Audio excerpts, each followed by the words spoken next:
শুরু হয়ে গেল বিশ্ব ইজতেমার এক নতুন ইতিহাস।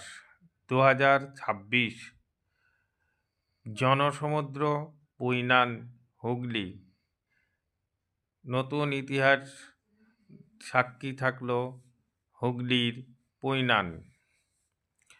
চারিদিকে লোক আর লোক, লোকাকার। নামাজের কাতারে একসঙ্গে এত লোক দেখা যায় না। অনেকে বলতে শোনা গেছে যে আমার জীবনে একসঙ্গে এত লোক কোনোদিন নামাজ পড়িনি। লক্ষ লক্ষ লোক এর ভিড়ে, তাও মনোরম পরিবেশ, কোনো দুশৃঙ্খলা ছাড়াই। লক্ষ লক্ষ লোক কিভাবে চলছে, কোথার থেকে আসছে, দেশ বিদেশ থেকে, নেপাল, ভুটান, সবার জীবনে একটা ইতিহাস গড়ে গেল হুগলি পৈনান। এটা বিশ্বের ইজতেমার